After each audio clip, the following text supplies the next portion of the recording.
Good morning. सुबह के 8 बजे हैं, सॉरी 8:30 बजे भाई। और लॉन्ग वीकेंड है आगे, पता नहीं क्या करना है। साइट स्टार्ट होने में अभी 1 घंटा बाकी है, तो सोचा चलो आपसे ही कुछ शेयर कर लेते हैं। तो आज बेसिकली मैं मंडे को क्या होगा या मेरे एक्सपेक्टेशंस क्या है उसके बारे में नहीं बात करूँगा, पर थोड़ा बहुत ट्रेडिंग साइकोलॉजी के बारे में बात करूँगा। राइट, मैं अपने पर्सपेक्टिव से देखूँगा, हमारी साइकोलॉजी क्या है उसको एनालाइज करने की कोशिश करूँगा, और क्यों ज़्यादातर ट्रेडर्स नुकसान करते हैं rather than making a profit. ठीक है, छोटा वीडियो होगा, कोई बहुत ज्ञान नहीं दूंगा। अगर लोगों को पसंद आया, आपके पॉजिटिव रिस्पांस आए हैं, तो हम ये सीरीज़ कंटिन्यू करेंगे। अगर पसंद नहीं आया तो बंद कर देंगे। ठीक है, सो let's start with basics, something basics के हम कहाँ पे मिस्टेक्स कर देते हैं। एक प्रोफेशनल ट्रेडर और एक नूब में क्या फ़र्क होता है। और प्रोफेशनल और नूब का मतलब ये नहीं है कि किसी का 10 इयर्स का एक्सपीरियंस है मतलब वो प्रोफेशनल हो गया, और कोई सिर्फ 6 महीने से ही कर रहा है तो वो नोवाइज है। आपकी ट्रेडिंग जर्नी या आपकी मैच्योरिटी आपका profit and loss statement he decide करता है, ना कोई और चीज़। ना कि आपका कितने साल का एक्सपीरियंस है, ना कि आपके कितने सोशल मीडिया पे फॉलोअर्स है, ना कि आपके कितने सब्सक्राइबर है। वो सिर्फ और सिर्फ आपका profit and loss statement decide करता है, that how professional you are. Okay, so let's start. Basically trading is nothing but a combination of art and emotion. Okay, मैं एक एग्ज़ाम्पल आपको देता हूँ। समझ लीजिए कि कहीं पे कोई छोटा सा 2 स्कूटर का एक्सीडेंट हो गया। एक साइड लड़की है, एक साइड लड़का है। इन जनरल टर्म्स मेजॉरिटी लोग लड़की को सपोर्ट करेंगे और लड़के को डांटेंगे। क्यों? इसलिए नहीं कि गलती किसकी है, बट इसलिए कि 2 में से वीकर टीम कौन है। सो ऑब्वियसली लड़की की टीम वीकर है in terms of fight. Okay, या आप कहीं पे न्यूट्रल मैच देख रहे हैं। समझ लीजिए कि 2 कंट्री है जिसमें से किसी के साथ आपका इमोशन अटैच नहीं है। समझ लीजिए ऑस्ट्रेलिया और इंग्लैंड का मैच हो रहा है। ओके, और आप देख रहे हैं। So most of the time most people support the weaker team, ये फैक्ट है।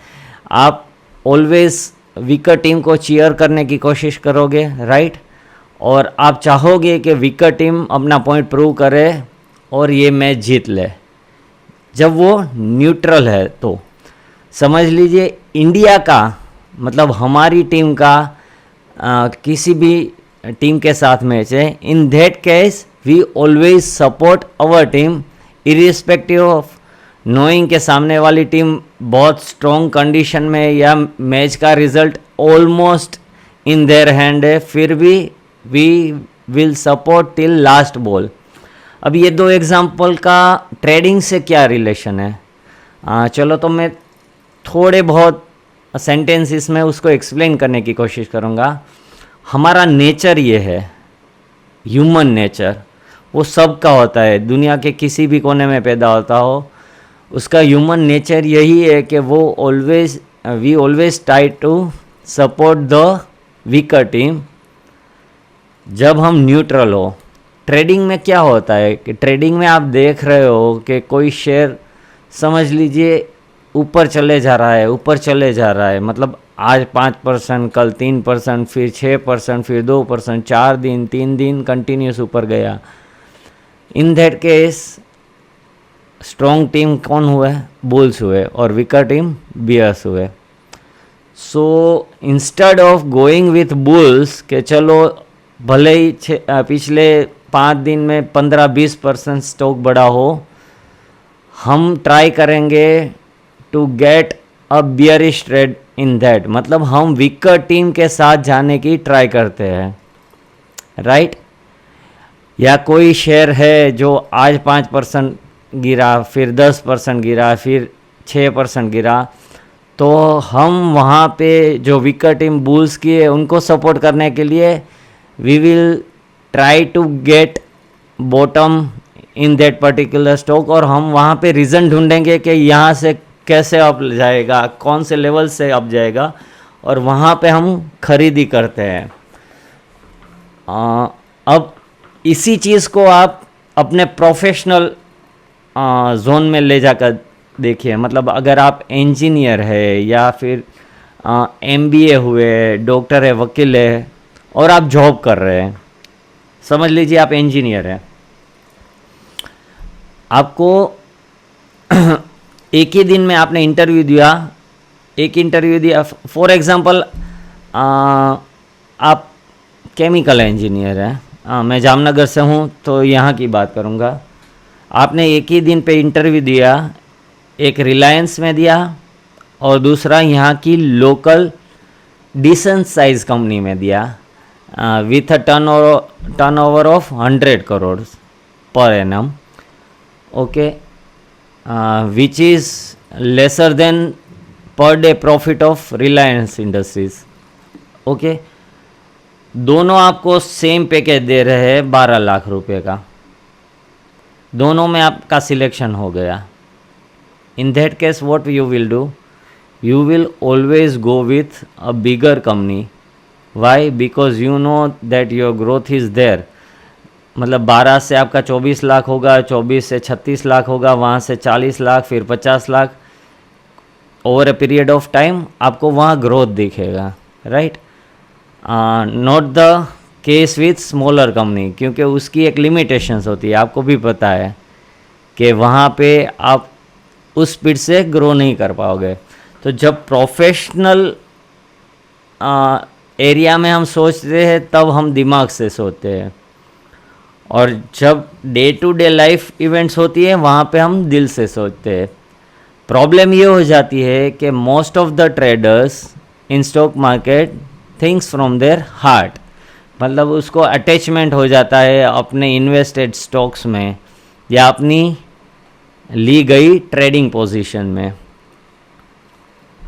और वही कारण होता है उनके लॉस का। मतलब आपको जहाँ पे आपको पता था कि लड़की का ही फॉल्ट है, in that case you have to stand with that guy, you have to support that guy. आपको दिमाग को पता है, फिर भी दिल से आप सोचोगे कि बेचारी लड़की है, वीक है, तो लेट्स सपोर्ट हर और इसको रफा दफा करे। मतलब you don't want chaos to continue, पर stock market itself is a chaos. वहाँ पे हर रोज़ बुल और बियर की फाइट होती है, और आपको क्या करना है, आपको जो स्ट्रॉन्ग टीम है उसके साथ चले जाना है, as simple as that. Think professional, और उसी तरह से आप सोचोगे कि भाई प्रोफेशनल वे में मैं क्या करता, तो आप सक्सेसफुल ट्रेडर बन सकते हो। अगर आपने इमोशंस बीच में घुसेड़ दिए तो आप कभी नहीं बन सकते हो। मतलब I love the growth of India, I love my country, it doesn't mean it stock market should increase every day. मतलब ऐसा नहीं है कि मुझे मेरे कंट्री से, मेरा भी जीडीपी में कुछ ना कुछ तो योगदान है ही। मतलब मैं भी कुछ अर्न करता हूँ, मेरे मैन्युफैक्चरिंग यूनिट्स है, मैं बिल्डर हूँ, मेरा कंस्ट्रक्शन चल रहा है, ऑलमोस्ट मतलब ऑलमोस्ट मोर देन 100 इंडस्ट्री के साथ कनेक्शन होगा। एक बिल्डिंग बनाना है तो you need around 750 items, different kind of items. तो मेरा कनेक्शन तो सीमेंट से भी है, स्टील से भी है, वायरिंग से भी है, इलेक्ट्रिक फिटिंग से भी है, लेबर से भी है। तो इसका मतलब ये नहीं कि मैं कंस्ट्रक्शन कर रहा हूँ तो मैं चाहूँगा कि सभी इंडस्ट्री हर रोज़ ग्रो करे, बराबर। पर उसके सामने मैं ये कभी नहीं चाहूँगा कि उनका ग्रोथ उस तरह से हो कि मेरा ग्रोथ ही बंद हो जाए। The same way stock market don't go up every day. ये सिंपल सी बात जब आप समझ जाओगे तब आप ट्रेडिंग को न्यूट्रल नज़रिए से देखोगे, और जब आप स्टार्ट कर दोगे उसको न्यूट्रल नज़रिए से देखने के लिए, और आपको सिर्फ दो ही डिसीजन लेने हैं। पहले न्यूट्रल नज़रिए से देखना है कि मार्केट का स्ट्रक्चर कहाँ पे है, मार्केट का एरिया या जोन कहाँ पे है, और उसके बाद जहाँ पे आपको स्ट्रॉन्ग टीम दिखे उसके साथ चले जाना है। फॉर एग्ज़ाम्पल मैंने कल मॉर्निंग में ही ये चार्ट शेयर किया था जब ये कैंडल बना था अराउंड 9:30 के आसपास, आप मेरा ट्वीट देख सकते हो, राइट। मैंने पूछा था कि भाई क्या लग रहा है, ब्रेकआउट देगा या नहीं देगा। ऑलमोस्ट 50-50 थे, किसी ने बोला ब्रेकआउट दे देगा, किसी ने बोला ब्रेकआउट नहीं देगा, रिवर्सल होगा, डे लो होगा, वगैरह वगैरह, पर किसी ने रीज़न नहीं दिया। And what I was looking for is a reason. अब देख लीजिए आप यहाँ पे क्या है, हम ये ट्रेंड लाइन देख रहे हैं राइट, सिंस 18,100। यहाँ पे तकरीबन 17,600 के आसपास भी we were down by 500 points in Nifty which is around 3%, मतलब हम रिसेंट हाई से 3% डाउन तो थे। तो first thing was this trend was on a down side. Okay, हमें एज्यूम क्या करना है, मैंने पिछले वीडियो में भी बताया था कि जब तक ब्रेकआउट नहीं होता we assume that this trend will continue. That is the first and last assumption of any trader कि जो ट्रेंड कर रहा है वो कंटिन्यू करेगा अनटिल इट ब्रेक्स, मतलब वो अप ट्रेंड है तो वो अप ट्रेंड ही रहेगा, हमें ये एज्यूम करके ही चलना है। और जब डाउन ट्रेंड शुरू होता है तो वो डाउन ट्रेंड ही रहेगा विदाउट नोइंग कि भाई 15,000 निफ्टी है या 14,000 है या 12,000 है या 18,000 है, 22,000 है, हमें वो नहीं सोचना है। Being a trader what we should think about is a short term psychology of other investors and traders. हमें पी पे नहीं फोकस करना है, हमें वैल्यूएशंस पे नहीं फोकस करना है, हमें फ्यूचर ग्रोथ पर भी नहीं फोकस करना है। What we have to look for is के रिसेंट टाइम में ट्रेडर्स का माइंडसेट क्या है, वो बेचना चाहता है या वो खरीदना चाहता है, बस इतना ही समझना है। In simple word, a investor is one who focus on value and the trader is one who focus on prices. हमें वैल्यूएशन पे फोकस ही नहीं करना है। अगर मुझे चार्ट दिखाएगा तो मैं 100 पी वाले स्टॉक को भी बाई करूँगा, और अगर मुझे चार्ट बोलेगा तो मैं 5 के पी वाले स्टॉक को भी शॉर्ट करूँगा। It is as simple as that. अब यहाँ पे वापस आ जाते हैं, यहाँ पे आप देखिए बियरिश इंगल्फिंग था, उसके बाद यहाँ पे हमने टच किया था तब इवनिंग स्टार बना था, वो मैंने अपने पिछले वीडियो में ऑलरेडी मेंशन कर दिया था। ओके, कल मॉर्निंग में जब ये कैंडल बना, मॉर्निंग में almost we were like 100 points up in Nifty, तब आपको क्या करना था, either you have to wait for the reaction, okay, या फिर आपको एंट्री लेनी थी on the direction in which market is going, मतलब डाउन साइड में।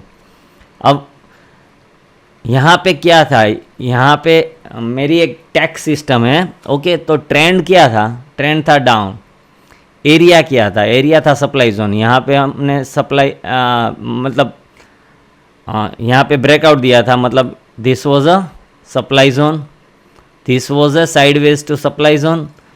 यहाँ पे भी हमने ब्रेकडाउन दे दिया था, मतलब वी कैन से कि यहाँ पे हमें सप्लाई जोन थोड़ा मिल रहा था। ओके, तो सप्लाई भी था, ट्रेंड लाइन रेजिस्टेंस भी था। अब आपको क्या करना था, you don't need to do anything except moving to lower time frame. Okay, ये टच ही कर रहा था, पर छोटी टाइम फ्रेम में घुमाते हैं ना तो ट्रेंड लाइन थोड़ा सेट होने में टाइम लगाता है। So this is like that. Okay, अब यहाँ पे आप 5 मिनट में चले गए, 5 मिनट में आपने देखा एक कैंडल डाउन, मतलब हैमर है, दूसरा हैमर है, यहाँ पे फॉल ऑफ सेलिंग है।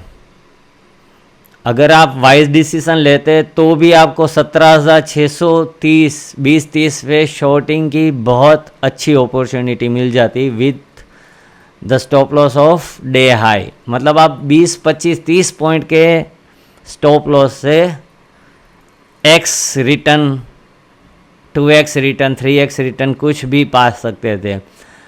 This was the zone where we initiated our puts, मतलब हमने 17,600 का पुट लिया था around 18-19 with a target of 99। तो वो आई थिंक ऑलमोस्ट 140 तक चला गया था, पर फिर भी हमने 99 पे भी बुक किया होता तो it was like a 5x return. Same happened with our bank Nifty put.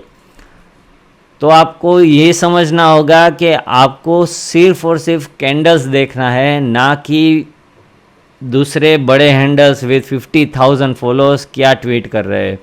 मतलब कल के ट्वीट्स थे जो आज मॉर्निंग में मैंने पढ़े, and somebody said who have more than 80,000 followers that this is the third time we are touching, means there is a high chance we will break out। अब भाई ट्रेंड लाइन का basic rule आपको बता देता हूँ। In depth analysis करना हो तो you can always join my webinar which my first webinar which is on trend lines only.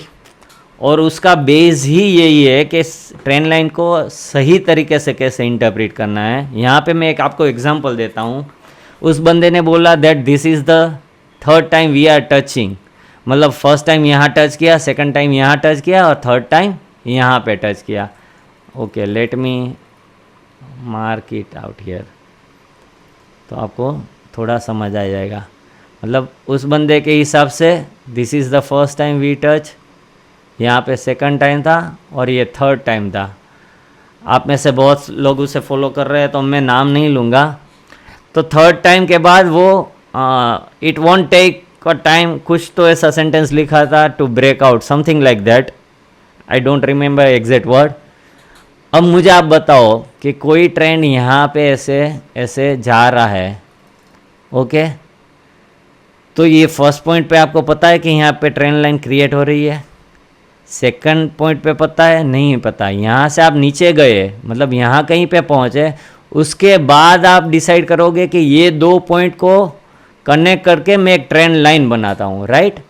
तो first and second point is the basic और necessary thing to create any trend line. तो ये touch point का आप third touch point नहीं बोल सकते, इसको यू हैव टू से this is the first touch point of that trend line. अब बंदा ऐसे मिसकंसेप्शंस दे रहा है। उससे पहले एक लड़की ने भी दिया था सेम लॉजिक कि थर्ड टाइम टच कर रहा है तो we have to go up और ये ब्रेकआउट दे देगा। उसने I think if I am not wrong उसने वीकली चार्ट में बोला था यहाँ पे, और उसको भी मैंने काउंटर किया था कि थर्ड टाइम है, it doesn't mean it should go up, क्योंकि ये थर्ड टाइम है as per your logic. As per my logic this is the first time we are touching this trend line, क्योंकि ये दो पॉइंट जब तक create नहीं हुए थे तब तक तो ये ट्रेंड लाइन बना ही नहीं था। मतलब आई थिंक आप समझ रहे हो मैं यहाँ पे क्या बोलने की ट्राई कर रहा हूँ। चलो मैं आपको समझाता हूँ। समझ लीजिए हम यहाँ पे है इस दिन, तो हमें पता है कि यहाँ पे कोई ट्रेंड लाइन बनेगा। मतलब डू वी नो कि ऐसा कोई ट्रेंड लाइन बनेगा या फिर ऐसा बनेगा या फिर ऐसा बनेगा, हमें कुछ नहीं पता था, right. We didn't know anything about trend line at that point. फिर हम यहाँ गए, यहाँ तक पहुँचे तब भी हमें नहीं पता था, क्योंकि पता होता तो हम इस दो पॉइंट को ये ट्रेंड लाइन भी बना सकते थे, इस दो पॉइंट को ये ट्रेंड लाइन भी बना सकते थे, यहाँ भी बना सकते हैं। हमने ये क्यों बनाया? Because that was the last two high point which we considered once we come somewhere over here. हम यहाँ पे पहुँचे, उसके बाद हमने डिसाइड किया कि ये और ये दो लास्ट हाई पॉइंट है, और उसके बाद हमने ये ट्रेंड लाइन क्रिएट किया, ओके। और इन दोनों ट्रेंड लाइन को क्रिएट करने के बाद हम यहाँ पे पहुँचे। This is not a third touching point but the first touch point of that particular trend line. अब ये बेसिक कॉन्सेप्ट है, मुझे पता नहीं किसी बुक में होंगे या नहीं, किसी ने वीडियो में, तो आज तक मैंने जितने वीडियोस देखे उसमें मैंने कहीं पे नहीं देखा कि लोग इस तरह से उसको समझाते हैं। तो आप ये ट्राई कीजिए कि आप अपने मिसकंसेप्शंस माइंड में मत रखिए, rather than keeping that in mind just erase everything which you know. बहुत बेसिक से खुद की नोट्स बनाइए, ओके। और चार्ट से बात कीजिए, चार्ट खुद ब खुद आपको समझाएगा कि आपको क्या करना है, कैसे करना है। अब वो उसके लिए बहुत सारे सोर्सेस अवेलेबल है, या आप बुक्स पढ़िए और उसमें से नोट्स बनाइए, या वीडियोस देखिए उसमें से नोट्स बनाइए, या किसी का वेबिनार सेमिनार अटेंड कीजिए, मेंटरशिप लीजिए, उसमें से बनाइए। मैं ये बिल्कुल नहीं कहता कि विदाउट वेबिनार और सेमिनार आप कुछ नहीं सीख सकते, but the person who is charging for that webinar और seminar is not just for his knowledge but his time, his this many x many years of experience, वो सब उसमें डाल रहा है और आपको रेडी रेकनर वहाँ पे सर्व करना है। इट्स लाइक अगर आपकी वाइफ या आप खुद किचन में जाके इडली बनाओगे तो it will cost you 5 rupees, पर आप डिसेंसी रेस्टोरेंट में जाओगे तो it will cost you 150 rupees, क्योंकि वो आदमी का उस पर्टिकुलर सॉफ्टनेस वाला इडली बनाने का जो तजुर्बा है या एक्सपीरियंस है वो उसके लिए चार्ज कर रहा है, वो जो आपको एम्बियंस दे रहा है उसके लिए चार्ज कर रहा है, वो जो आपको रेडीमेड खाना परोस रहा है उसके लिए चार्ज कर रहा है।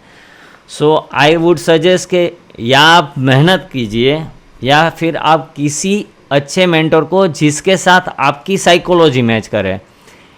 It's not like you join me, you can join anyone, जिसकी अंडरस्टैंडिंग आपको समझ में आए, जिसका एक्सप्लेनेशन आपको समझ में आए, जो आपको लगे कि नहीं ये बंदा सही है मेरी एज पर माई रिक्वायरमेंट, आप उसको फॉलो कीजिए, बाकी सबको अनफॉलो कर दीजिए। Even if somebody is sharing for free, उसका मतलब ये नहीं है कि हमें वहाँ जाके, मतलब हर एक सिटी में 50 जगह ऐसी है कि जहाँ पे खाना फ्री मिलता है। It doesn't mean we have to go there every day to eat free meals, right.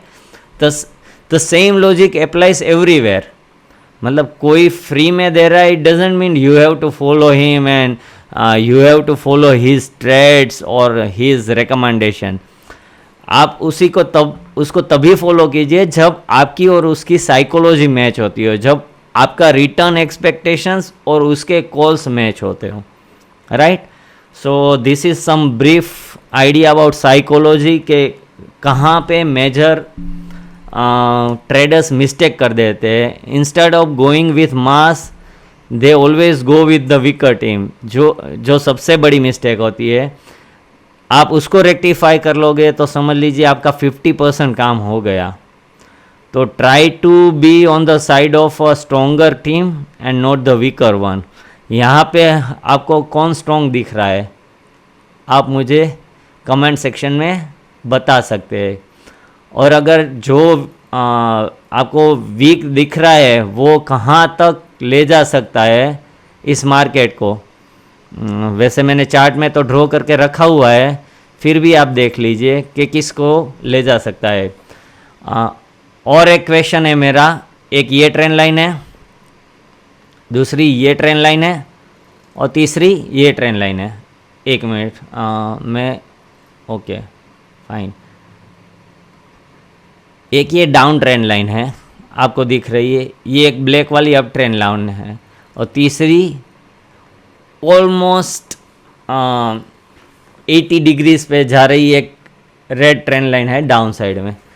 अब इन 3 ट्रेंड लाइन में कौन ज़्यादा वर्क करेगा, कौन कम वर्क करेगा, कौन सा बिल्कुल नहीं वर्क करेगा, राइट। ये 3 चीज़ समझनी है। तो मैं डिस्क्रिप्शन में लिंक दे देता हूँ। मेरा सैटरडे को जो वेबिनार हो रहा है वो सेम टॉपिक पे है, ट्रेंड लाइंस पे। उसके बाद मैं दूसरे टॉपिक भी कंडक्ट करने वाला हूँ एवरी मंथ, शायद एक टॉपिक उस तरह से। तो आप अगर सैटरडे आपके पास टाइम है and if you find my explanation decent and the fees reasonable, you can always join that webinar. And thank you very much for the stupendous response. I crossed 100 plus seats yesterday itself. अभी पता नहीं है actual कितनी है, पर 100 plus हो गए हैं ऑलरेडी. तो I assure you one thing, बड़ा मज़ा आएगा और आपका चार्ट देखने का नज़रिया बिल्कुल ही बदल जाएगा. That one thing I assure. At the same time let me tell you कि कोई एक वेबिनार या सेमिनार अटेंड करने से आप प्रॉफिटेबल बन जाओगे ऐसी गारंटी ना मैं देता हूँ, ना कोई और देगा. जैसे कि स्कूल में एक ही टीचर पढ़ाती है, फिर भी कोई फर्स्ट आता है, कोई फेल हो जाता है, कोई लास्ट आता है. So after explaining a good thing, if you don't consume that things और आप जो कर रहे हो वही मिस्टेक रिपीटेडली करोगे तो आप कभी भी प्रॉफिटेबल नहीं बन सकोगे. सो मैं आपको सिर्फ एक रास्ता दिखा रहा हूँ, how to look at the chart, and I am not assuring you anything like you will be a profitable or you will start gaining after joining my webinar or seminar or anything else. So please ये mind में रखिएगा. Standard disclaimer, I am not a SEBI registered analyst. तो मेरे video को मतलब मैं अपने experience पे ऑलमोस्ट 17-18 ईयर्स ऑफ एक्सपीरियंस, उसके बाद जो मैंने फील किया है वो यहाँ पे बोल रहा हूँ ताकि आपको वो 18 साल का एक्सपीरियंस 18 मिनट में मिल जाए और मैं जो पहले 2-3-4 साल गलती की है वो आप ना करो, या करो तो कम करो या 2-4 महीने में ही रेक्टिफाई कर लो. So that is the whole motive behind this video. Thank you. Have a profitable week ahead. और मेरे वीडियोस आते रहेंगे. अगर आपको पसंद आए तो प्लीज़ प्लीज़ कमेंट, मुझे समझ में आएगा कि आपको क्या चाहिए क्या नहीं चाहिए. ना पसंद आए तो भी प्लीज़ लिख दीजिए, तो उससे मुझे पता चलेगा that I need to improve, and after that only I should upload such videos. Thank you. Good bye.